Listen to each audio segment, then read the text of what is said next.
In today's video, I'm going to teach you how to lock a channel on Discord effectively. Whether you're running a large community server or a small group, managing permissions and access is crucial for maintaining order and ensuring a safe environment for all members. To start with, you want to open Discord and navigate to your server, where you want to lock a specific channel. Once you're inside your server, locate the channel you wish to lock. This could be any channel where you need to control the flow of messages for various purposes, such as moderation, or to sidestep any potential issues in discussions.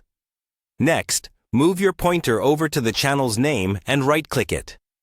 This will reveal a drop-down menu, and from here, you want to select the option that says Edit Channel.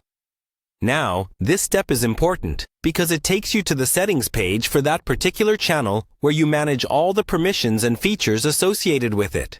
Once you're on the settings page for the channel, look for the Permissions tab. This is the place where you can control who can do what in the channel.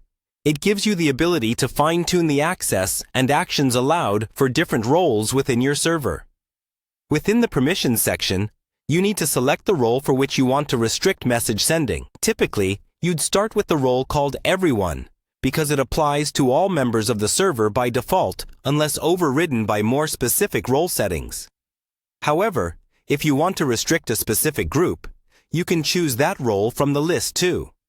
After selecting the role, you need to focus on the permission titled Send Messages. By default, this might be set to Allow, but here you want to disable it. To do this, simply click on the symbol next to Send Messages. By doing so, you effectively prevent the role you selected from sending messages in that specific channel. This is a great way to lock the channel for general members while keeping it open for those who still need access, such as moderators or admins. Finally, don't forget to save your changes.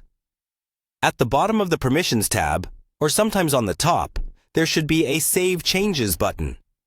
Click on it to ensure that all the adjustments you've made are successfully applied.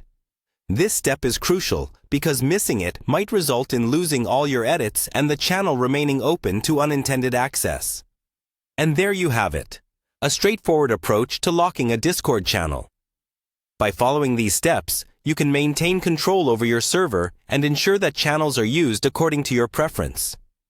This can help in organizing your server's communication effectively, providing a pleasant experience for everyone involved.